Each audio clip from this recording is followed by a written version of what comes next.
Well, hi, everybody. I'm Don Stewart, and welcome to the second edition of Breaking News for this Monday, the 10th of June, 2024.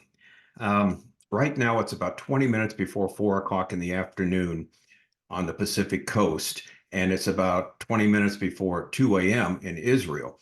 And let me tell you something. I'm confused. I'm going to just give you the stories as they come over the wire, and hopefully we can get some clarity on this. But the stories that have come out since we dealt with you this morning are as confusing as can be. Okay, let me go on through them. There's only three of them. Number one, UN Security Council did adopt the plan for Israeli-Hamas ceasefire. Remember, we told you they're going to vote on it today? Well, they did. United Nations Security Council on Monday adopted a U.S. drafted resolution which backs the proposal for a ceasefire and hostage release deal, which was outlined by President Joe Biden and which calls on Hamas to accept the proposal. 14 among the 15 members of the Security Council voted in favor of the proposal, while Russia abstained from the vote. The United States initially submitted the resolution to the UN Security Council last week. The text of the resolution was finalized on Sunday. U.S. Ambassador to the UN Linda Thomas-Greenfield said after the vote, "Today, the UN Security Council sent a clear message to Hamas: accept the ceasefire hostage deal on the table. Israel has already accepted the deal. The fighting could stop today, and the hostages could come home today if Hamas agreed to the deal," she added. The Hamas terrorist organization welcomed the decision of the UN Security Council and said Hamas is ready to cooperate with the mediating countries regarding the implementation of the principles of the proposal. So it sounds like Hamas is going to accept the deal. That's what they indicated. All right, we go further. Now, here we go. According to the proposal outlined by Biden, the first phase of the three-phase process would last for 6 weeks. And here we go, would include a full and complete ceasefire, withdrawal of Israeli forces from all populated areas of Gaza, and release of a number of hostages, including women, the elderly, the wounded, in exchange for the release of hundreds of Palestinian Arab prisoners. Phase two would see the release of all living hostages, while phase three would encompass a major reconstruction plan for Gaza, said the president, as well as the repatriation of the remains of deceased hostages to their families. White House National Security spokesman John Kirby told reporters last Monday that the proposal outlined by Biden was an Israeli proposal. I've heard different statements coming out of Israel, Kirby said, adding that the proposal outlined by Biden accurately reflects that proposal that we worked with the Israelis on. His comments came after Prime Minister Netanyahu participated in a discussion of the Knesset Foreign Affairs and Defense Committee and commented on the deal presented by Biden. All right, so they passed it. The Security Council did pass it as we assumed they would. As it's being reported, this is an Israeli proposal, though Israel has vehemently denied it. And according to the UN ambassador, for the U.S. UN ambassador, the hostages could be freed tomorrow, today, and the fighting will stop. But notice what it said. It said Israel will have to leave Gaza. In other words, the positions they secured on the border there, on the border with Egypt, the tunnels that are leading in and out of Egypt, where they were sneaking in supplies, munitions, money, and all of that people. Evidently, according to this, they're going to have to leave all that. That's according to what the resolution says. All right, headline number two, Israeli official, UN ceasefire resolution restricts Israel's freedom of action. A senior Israeli official referred to the resolution passed by the UN Security Council, saying it restricts Israel's freedom of action. According to him, the U.S. accepted very problematic formulations to prevent the Russians from vetoing, and the fact that Algeria supported the proposal tells the whole story. Now, again, there's no details here, nothing whatsoever. It's almost 2 in the morning in Israel, and this just came across the wire a little bit ago. But here's the bombshell headline number three, and this is one I've been trying to figure out how to deal with it and tell you about, but I'm just going to read it. This comes from Israel National News, I believe, one of the major stories. Israel's full offer said to include permanent truce before the hostages return.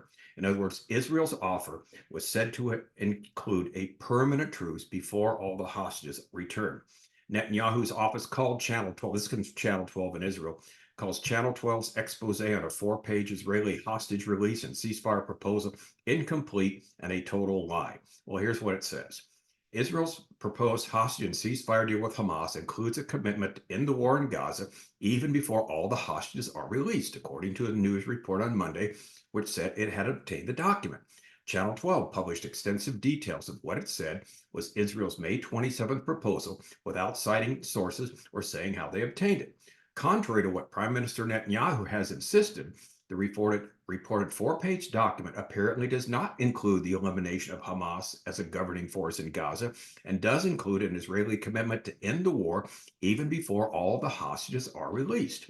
Immediately following the broadcast, Netanyahu's office called it misleading and said the claim Israel had agreed to end the war before achieving its goal was a, quote, total lie.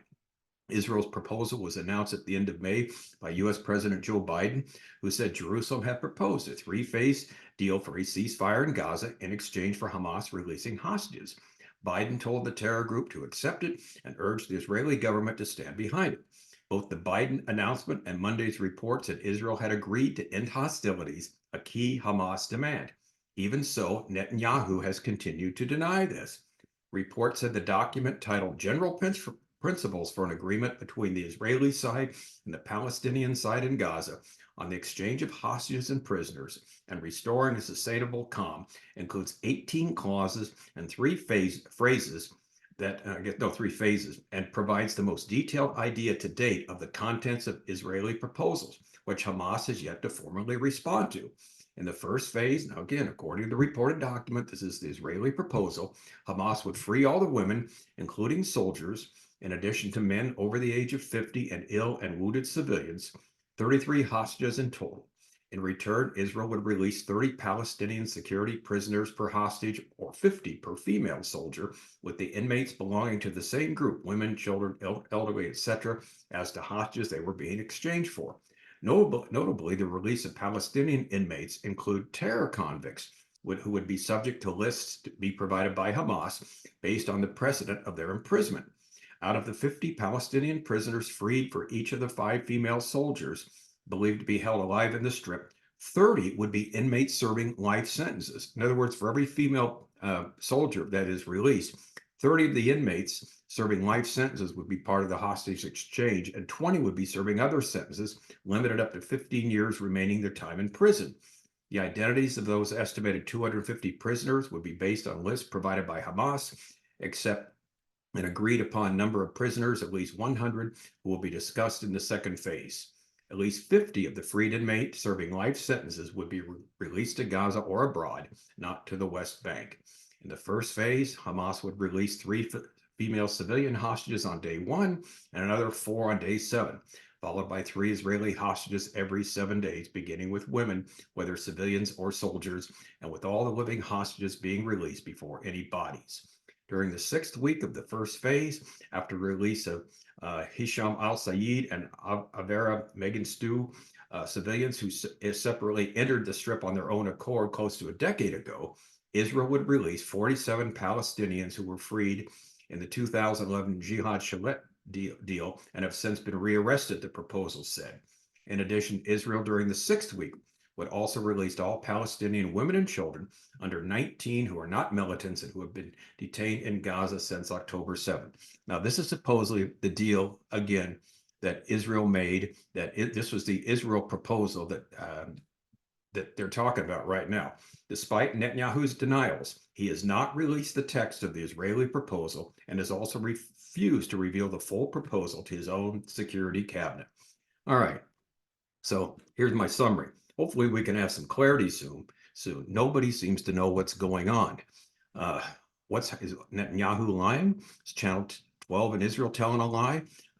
What about the conclusion of this document, which one Israeli said late tonight, well, this restricts our movement. Well, what all does that mean?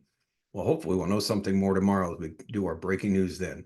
So anyway, this has been a really confusing afternoon. I've been waiting to find out, what exactly the answers are, and it seems we'll have to wait until morning. Okay, I'm Don Stewart. Thanks for watching. Please keep praying. If you want to know what's going on in Israel, our book, 25 Signs We're Near the End, tells us about what the Bible says is going to happen in the last days with respect to Israel and the rest of the world. It's a free download from our website, Educating Our World. All right, until we get some more clarity, again, I'm Don Stewart. Thanks for watching, and may the Lord, as always, richly, richly bless.